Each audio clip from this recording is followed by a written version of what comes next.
Na aula anterior, nós falamos sobre os movimentos sociais, né? Falamos sobre algumas interpretações sociológicas, né, acerca dos movimentos sociais. Vimos que alguns pensadores emitiram sobre juízos, julgamentos que ora olham de forma positiva, né, como forma de legítima de mudança da sociedade, né, Karl Marx como forma revolucionária, e outros de uma matriz um pouco mais conservadora que viam neles, na verdade, multidões arruaceiras e violentas e que estavam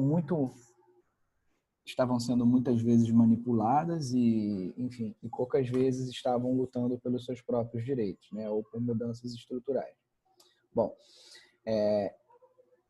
os movimentos sociais, pessoal, do século XVIII, do século XIX, eles são, e até ali a primeira metade do século XX, né? A primeira metade do século XX ela é muito tumultuada por causa das duas primeiras guerras mundiais, da crise de 29, e aí a gente está falando tumultuada especialmente para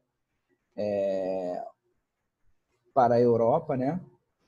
E para a realidade dos Estados Unidos, né? Só que a gente vai ver que o mundo pós-guerra, ele é um mundo que já está um pouco mais interligado, né? A gente já está em processo aí de globalização, né? Já avançando, perdão. E o mundo acaba se interconectando de uma forma mais efetiva. E esses contextos que ocorrem, sejam em países centrais, como a Europa e Estados Unidos, sejam fora deles, muitas vezes guardam influências, né, uns dos outros. E, acima de tudo, a gente vai ver que a tendência, ok? Não é a maioria, mas a tendência dos movimentos sociais pós-guerra, e aí estamos falando pós-Segunda Guerra Mundial, eles, em sua grande maioria, não foram violentos. Tá bom? É claro que a gente tem que prestar atenção aí no primeiro ponto, porque quando a gente fala de descolonização afroasiática, né, vocês vão ver isso em história com mais profundidade, essa descolonização, o que está acontecendo é que as antigas colônias europeias, tanto na África quanto na Ásia, estão se tornando países independentes. Nesses casos, muitos movimentos foram pacíficos, né? Talvez o maior exemplo tenha sido o movimento da descolonização da Índia, com Mahatma Gandhi, né? Mas outros tantos foram violentos também. Afinal de contas, nós estamos falando de uma libertação política. Mas essa descolonização, ela gera protestos também em países centrais, né? A gente está falando mais uma vez de Europa e Estados Unidos. Principalmente a Europa, que é a principal colonizadora desses locais aí, né? Então a gente vê, por exemplo, entre os franceses apoio à descolonização da Argélia, né? A descolonização de outras antigas colônias francesas, inglesas também. Então a gente vê esses movimentos pedindo o fim da dominação política, né, dos europeus em relação aos africanos e asiáticos e o fim da discriminação, né? Então lembremos que o racismo, né, não foi inventado pelos europeus, né, mas ele ganhou um aspecto bastante disseminado na sociedade europeia, né, com aquelas teorias racistas do século XIX, em que supostamente haveriam raças superiores e que os brancos seriam superiores em relação aos outros povos, né? Essas teorias caíram por terra, né? Na biologia, a biologia comprovou isso e todo. Porém, a discriminação não caiu por terra. Então, muitos desses movimentos são movimentos que pedem também o fim da discriminação racial.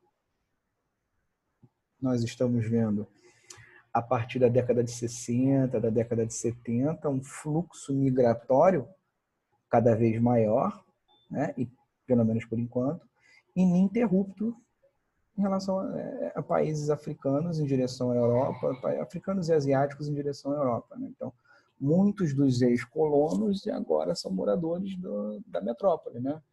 Então, você vai a Londres, então tem gente da Índia, tem gente de Sri Lanka, tem gente do Egito, enfim, tem um monte de gente de um monte de lugar do mundo, né, que foram para esses países centrais para escapar da condição pós-colonial, né? Acabou a dominação política, mas as dificuldades se apresentaram outras, né? E muito complicadas. Bom, então a gente vê esses movimentos aqui. A maioria deles, né, principalmente na Europa e nos Estados Unidos, pacíficos. Então, quando a gente vê, por exemplo, o movimento negro nos Estados Unidos, né, exigindo a equiparação de direitos civis, é um movimento essencialmente não violento, né? Ainda que tenha havido episódios de violência pontuais, né? Inclusive com o assassinato de dois grandes líderes, do Martin Luther King e do Malcolm X, né? No mesmo ano, em 68. A gente vê que são movimentos essencialmente não violentos.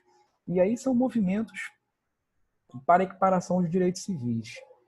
Então, só lembrando aqui que na década de 60, né, até a década de 60, em muitos estados, principalmente do sul dos Estados Unidos, né, que tem uma tradição de trabalho escravo, de racismo muito mais profunda, se comparado aos estados do leste, aos estados do norte, né, que viveram essa realidade de escravidão muito pouco difundida, né, e até em estados como Nova York, por exemplo, francamente contra, né, seja por questões políticas, morais, religiosas, enfim.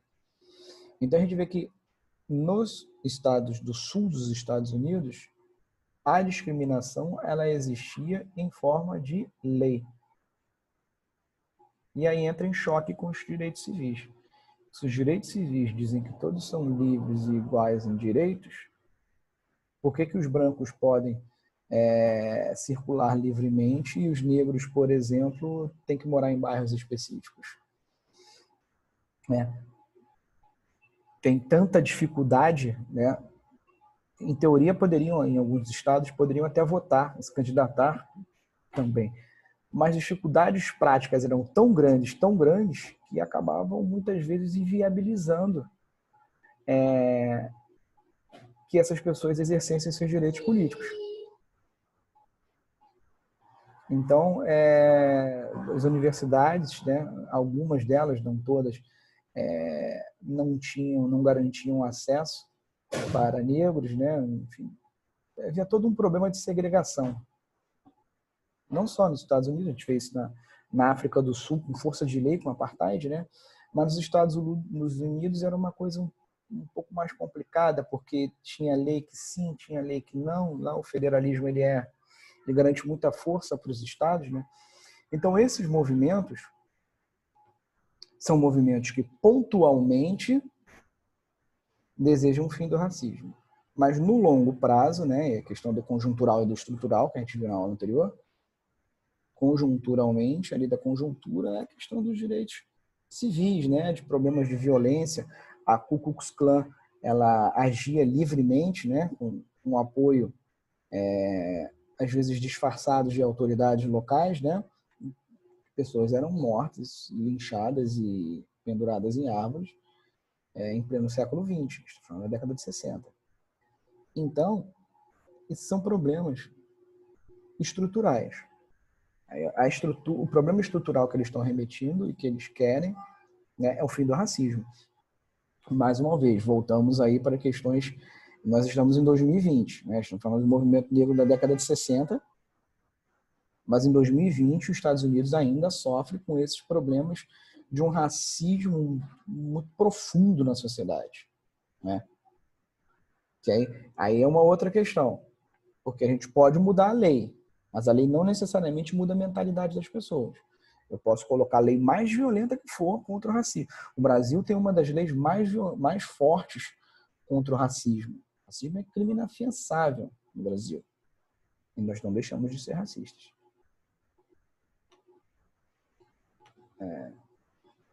Diga, Júlia.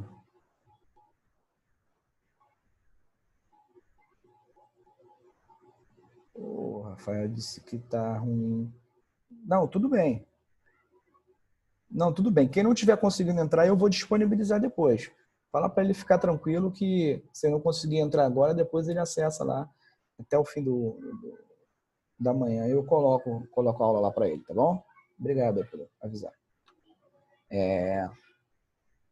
Então, no Brasil, por exemplo, a gente tem uma lei antirracista muito forte e, no entanto, ainda somos racistas.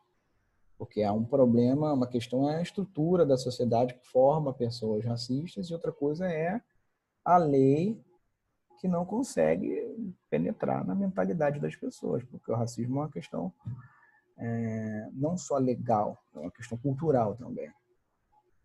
Então a gente vê que esses movimentos aqui são movimentos de maior fôlego, digamos assim. São de maior fôlego porque buscam mudanças mais profundas na sociedade. Então a gente vê, por exemplo, aí, o terceiro ponto, com o movimento, um movimento hippie, que é um movimento de contracultura, de liberdade, seja sexual. Não é à toa que, olha só, são 3 movimentos, só 4, na verdade, se a gente colocar os últimos 4 pontos, que estão acontecendo na mesma época. E tem, nos Estados Unidos, um dos epicentros, né? A Europa também. Então você vê que o movimento negro, o movimento hippie, o movimento gay que defende a sua liberdade sexual e o fim da discriminação, né? O movimento feminista que critica esse patriarcalismo, né? A sociedade voltada para homens, né? E menos para as mulheres, não defende a emancipação feminina, seja por meio do uso da pílula, que para a gente é uma coisa tão banal hoje em dia, mas que na época era uma coisa revolucionária, é o dispor do próprio corpo, né? A mulher não ser só um objeto para ficar em casa arrumando casa e tendo filhos. Exige a emancipação feminina no sentido de fazer com que as mulheres passem a ser protagonistas da sua própria história e não se colocando como pessoas cujos destinos são negociados por pais e maridos, são decididos por pais e maridos. Então, esses são movimentos muito comuns da década de 60, né, da década de 70, que são épocas em que vêm crescer gerações mais contestadoras e não necessariamente violentas. Então, é claro que, pontualmente, você vai encontrar um episódio de violência em todos os movimentos. Quase todos esses movimentos você vai encontrar um episódio pontual de violência, mas são movimentos essencialmente não violentos. Então, o movimento gay, que, por exemplo, no Brasil ainda, até pouco tempo exigia a criminalização da homofobia, por exemplo, questões relacionadas ao comportamento, exige até hoje. Não são movimentos essencialmente violentos. Ainda que possa ocorrer um episódio ou outro, eles não querem mudança por meio da violência. E não querer mudança por meio da violência e ter como base questões identitárias muito mais do que questões de grupo, de classe social, perdão, isso é uma nova realidade para os sociólogos. Os sociólogos que até então estavam pensando, principalmente os sociólogos da vertente marxista, que estavam pensando que a luta de classes era o motor da história, né? E, portanto, os embates dos movimentos sociais seriam liderados por questões essencialmente de classes, ou seja, burguesia contra proletário, e, basicamente, a gente vai ver que esses pensadores eles acabam se vendo diante de uma realidade diferente. Por quê? E aí é necessário a gente analisar um pano de fundo, né? Porque os movimentos sociais do século XIX, que exigiam melhores condições de vida,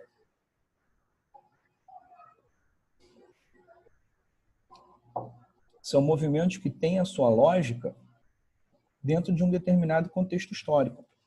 Afinal de contas, a vida da classe trabalhadora no século XIX era realmente muito difícil. Muito difícil. Assim, e essas condições de vida da classe trabalhadora, elas vão melhorar no século XX. Né? Principalmente no pós-Segunda Guerra. Né? Como eu disse, a primeira metade do século XX ela é um período muito tumultuado, né? Para a Europa e para os Estados Unidos. Né? Não é à toa que esses movimentos são movimentos de países de capitalismo avançado, por quê? A década de 50 e a década de 60 são décadas de prosperidade econômica. Então, por exemplo, uma pessoa de classe média, normal, né, baixa, classe média, média, digamos assim, nos Estados Unidos, na década de 50, na década de 60, o homem trabalhava, a mulher ficava em casa tomando conta dos seus 3 filhos, e ele ganhava bem o suficiente para poder sustentar uma casa com 5 pessoas. Né?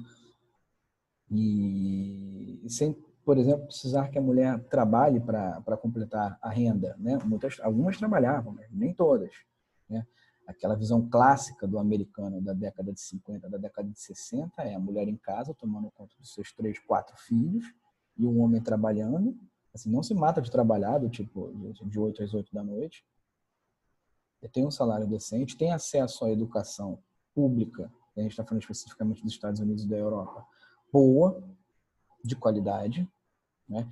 Vive em uma sociedade, se você for branco principalmente, de boa infraestrutura, né? De uma segurança razoável, com saúde pública, né? Você tem acesso a bens de consumo razoáveis. Então, isso torna a questão das classes sociais menos importante para essas pessoas. Com exceção do movimento negro, o movimento hippie, o movimento gay e o movimento feminista são essencialmente brancos. Né? É claro que eles vão ganhar outras cores, né, com o passar do tempo, mas são essencialmente problemas brancos. Né? O problema do negro nos Estados Unidos ainda é o da sobrevivência contra o racismo. Né?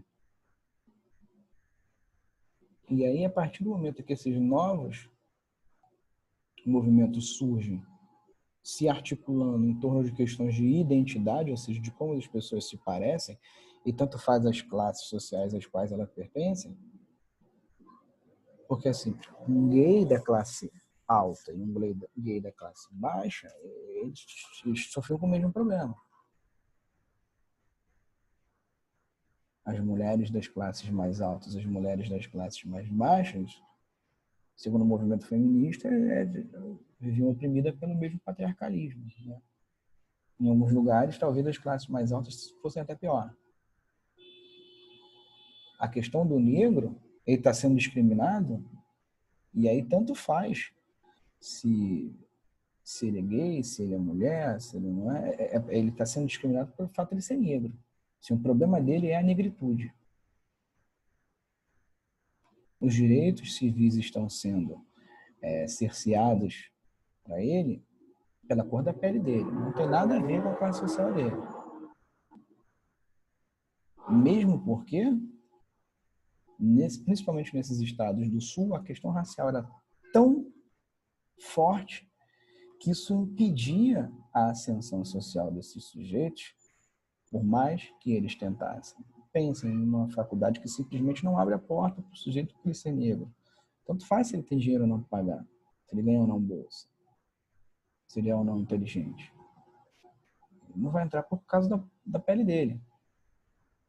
Então, esses novos movimentos dão uma dimensão da complexidade da sociedade. A sociedade se tornou mais complexa, se tornou mais com mais problemas para além do problema de classe. Né? Então, isso vai exigir dos sociólogos novos olhares com relação ao problema das questões dos novos movimentos. Vou passar aqui. Então, a gente vai ver que o Alain Touraine, que é um sociólogo que ele ainda, né, ele ainda está vivo, né, e é uma das grandes referências para os novos movimentos sociais a partir da década de 60, ele está dizendo o seguinte,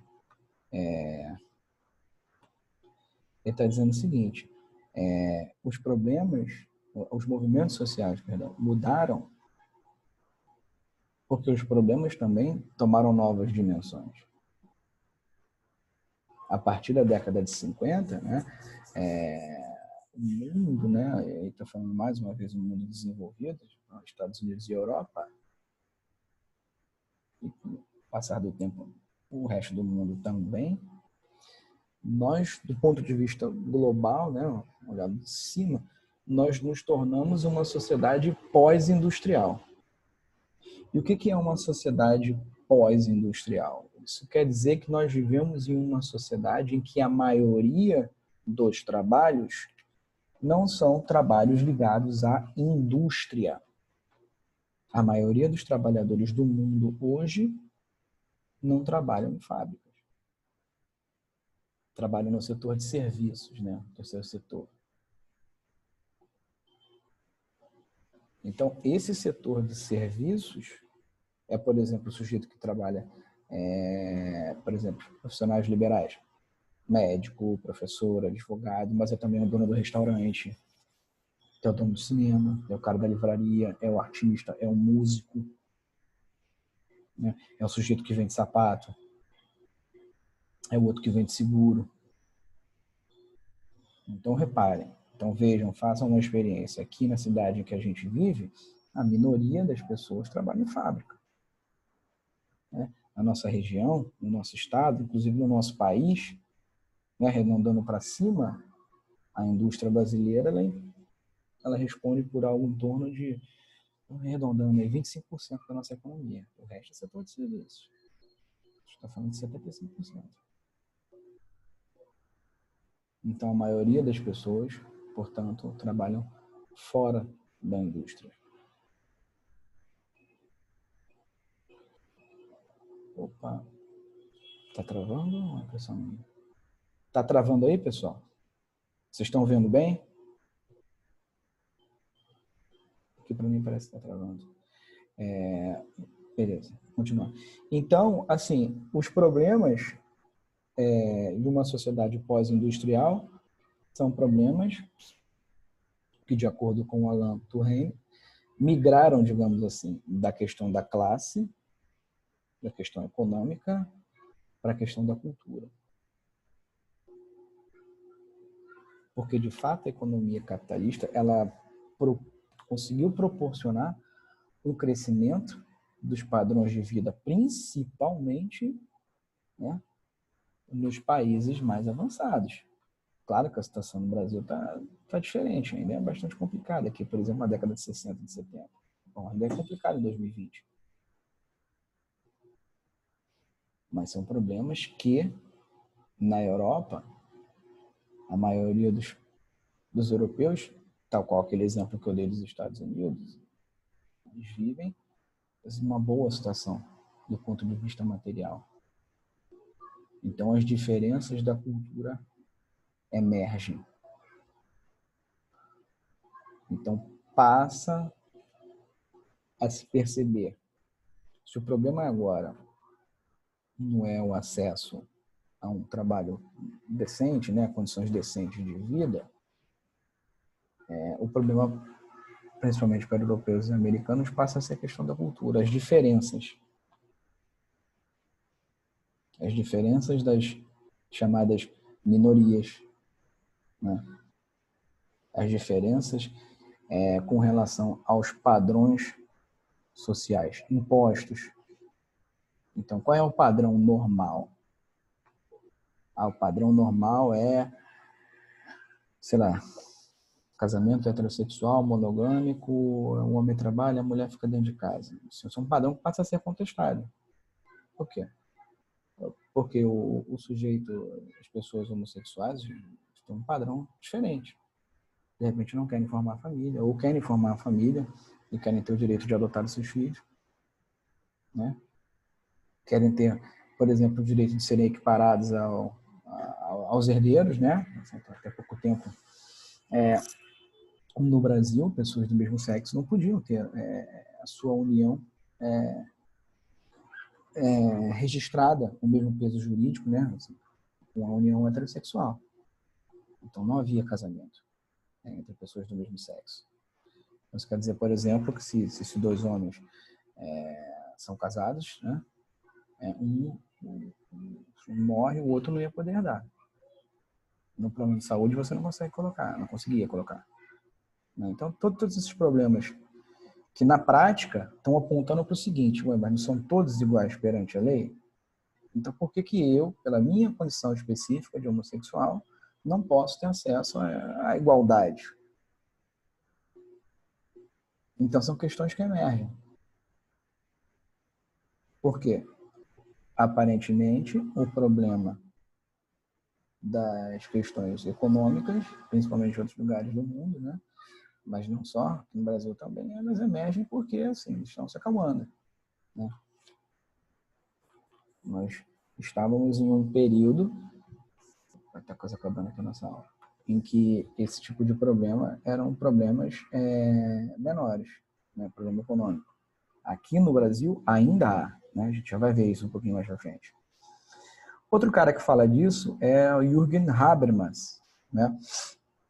Que acaba completando, né, o que o Alan Turing falou, que a gente já tinha adiantado, né? Que são questões que são problemas que se voltam contra as padronizações da vida, seja padronização do comportamento, né? Todo homem deve ser A, toda mulher deve ser B, todo isso, aquilo. Então, esses padrões, né, segundo as pessoas que contestam, sufocam as individualidades, né? Já que eu seria obrigado a ser igual, a me comportar razoavelmente igual a todos os outros homens, né? As mulheres todas iguais, do ponto de vista sexual, todos exatamente com a mesma sexualidade, né? E com o mesmo modelo de família. Então, esse tipo de padrão passa a ser contestado, né? Por quê? Porque não é um padrão que se impõe, muitas vezes, pela lei, né? Nenhuma lei me obriga a casar, ter 3 filhos e minha esposa ficar em casa enquanto eu trabalho. Mas há a questão cultural, que é muito mais forte do que a questão legal, ou seja, a questão das leis. Então, reparem, mais uma vez, que são movimentos que surgem de problemas dentro da cultura, e não necessariamente por questões econômicas, ok? Bom, aí a gente vem aqui para o Brasil. No caso do Brasil, pessoal, muitos dos nossos movimentos sociais, né, no pós-guerra, né, no Brasil, na década de 50, 40, a partir da década de 40, 50, são problemas que ainda se veem às avessas, ou seja, ainda se veem inundados por questões de desigualdade social, né? O Brasil ele é um dos países mais desiguais do planeta, né? Hoje era, então assim, há 50 anos atrás, 70 anos atrás era ainda mais. Então nós temos um país, por exemplo, até hoje, de matriz econômica agrário exportadora, né? Dos produtos primários e manda lá para fora. Até hoje. E nós temos um modelo de apropriação de terra, até hoje, que beneficia o latifúndio. Então a gente vê que, por exemplo, a partir da década de 50, 60, 70, com a modernização do campo do Brasil, há uma expulsão desses trabalhadores rurais, expulsão no sentido em alguns casos, simplesmente não ter mais emprego, muito grande. Então, essa galera vai migrar para as cidades, né? Com todos aqueles problemas que a gente vê de favelização, de desigualdade social crescendo ainda mais. Né? A gente tem nesse mesmo momento, aí, o Brasil também está se industrializando, então, para além do êxodo rural, da modernização do campo, tem a modernização da própria economia na cidade. Mas isso não exclui o papel dos movimentos, principalmente ligados a questões do campo, né? Então, esses três aqui são os três mais importantes, que é chamadas ligas camponesas, né? Que elas começam a pipocar no Brasil na década de 40, na década de 50, em vários estados. Eles têm basicamente as mesmas questões, têm as mesmas exigências, ou seja, nós estamos falando da melhoria das condições de vida no campo. Se hoje, em muitos lugares do Brasil, eu digo isso porque eu já morei no interior do Pará, onde a questão do campo é extremamente complexa, né? Extremamente violenta, em alguns pontos, e até hoje, a gente está falando de 2020, né? Então, a melhoria da vida do campo era muito complicada, né? Além dos problemas de ausência de acesso à terra, né? Então, as ligas camponesas também defendiam a necessidade de uma reforma agrária, também as melhorias das condições de vida, porque a vida no campo não é nada fácil. Acesso à infraestrutura é baixíssimo, né? Ainda hoje as cidades do interior sofrem com a questão da infraestrutura. É só a gente lembrar que, né, olhando para o Brasil como um todo, menos de 50% da população tem acesso a esgoto tratado. Então, pensem isso numa realidade do interior do Brasil. Pensem, por exemplo, a questão do acesso, seja rodovia, ferrovia, hidrovia, aeroporto, que também é muito complicado. Pensem em questões relacionadas à educação, né? Acesso à educação. Então, são problemas que atingem o Brasil há muito tempo. E se hoje a gente ainda vê isso, num grau menor, né? Se comparar à década de 50, a gente vê a persistência desses problemas no longo prazo, né? Que é o problema do acesso à terra. Então, essas ligas camponesas, elas foram desbaratinadas durante a década de 60, principalmente, né? E aí por conta da ditadura militar, que via neles uma possibilidade revolucionária, né? Só a gente lembrar que a Revolução Chinesa foi feita por camponeses, não foi feita por trabalhadores urbanos. Bom, do outro lado, a gente vê... Pessoal, seguinte, faltam 2 minutos para a gente acabar aqui. Eu vou interromper aqui para não parar a explicação no meio e eu já volto, tá bom?